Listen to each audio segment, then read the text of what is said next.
हाँ जी दोस्तों, तो वेलकम बैक। आप इस वीडियो को कहां से देख रहे हैं, आपका नाम और आपके शहर का नाम वीडियो के कमेंट बॉक्स में जरूर बताइएगा। अगली वीडियो में मैं आपका नाम जरूर लूंगा और अब सीधा बात कर लेते हैं आज के इस केस के बारे में।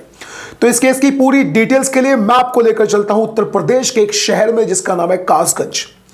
कासगंज में एक थाना क्षेत्र लगता है पटियाली, और उसी थाना क्षेत्र पटियाली के एक गांव से 4 फरवरी की सुबह थाने में एक फोन जाता है। फोन करने वाले शख्स का नाम था राधेश्याम। राधेश्याम बताता है कि उसकी भतीजी, जिसकी उम्र है पूरे 17 साल, कल रात अपने बिस्तर पर सोई थी, लेकिन आज सुबह वो जगी नहीं, उसकी मौत हो चुकी है। और मुझे कहीं ना कहीं शक है कि ये उसकी मौत नहीं, उसकी किसी ने हत्या करी है। अब पुलिस वाले बगैर किसी भी तरह की लापरवाही बरतते हुए अपने साथ में फोरेंसिक की एक टीम लेते हैं और साथ ही साथ एक वीडियोग्राफी की टीम लेते हैं और सीधा उस गांव में पहुंच जाते हैं और जाकर देखते हैं कि वाकई में उनके सामने एक लाश पड़ी हुई है। लड़की की लाश है और 17 साल के आसपास की उसकी उम्र भी है। जब पुलिस वाले छानबीन करते हैं तो एक पुलिस वाले की नजर लड़की की गर्दन पर जाती है। उसकी गर्दन पर एक बहुत ज्यादा गहरा निशान बना हुआ था, जिसे देखकर सीधा लग रहा था कि किसी ने इस लड़की की गला दबाकर हत्या करी है। उस लड़की की लाश को पोस्टमार्टम के लिए भिजवा दिया जाता है और अब पुलिस छानबीन में जुट जाती है। अपनी आगे की तफ्तीश में पुलिस वालों को यह पता लगता है कि उस लड़की के पिता की पूरे 1 साल पहले मौत हो चुकी थी।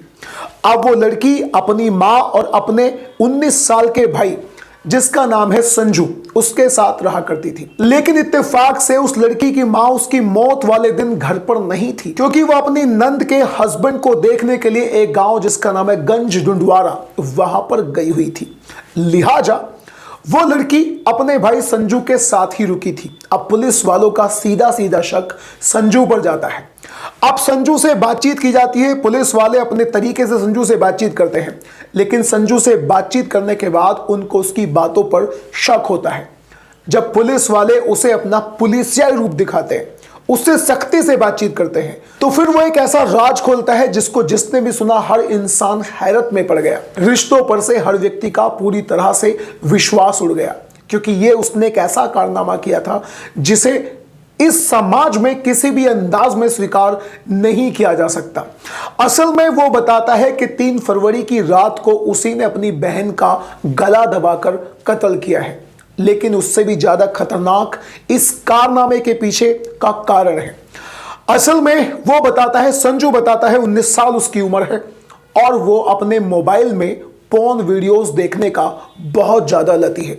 पुलिस वालों ने उसके फोन को चेक करा तो उसके फोन में कई सारी अश्लील वीडियो थी। अब उसने पुलिस वालों से बताया कि 3 फरवरी की रात को अपने मोबाइल में कई सारी पोर्न वीडियोस देखने के बाद उसकी हवस बहुत ज्यादा बढ़ गई थी।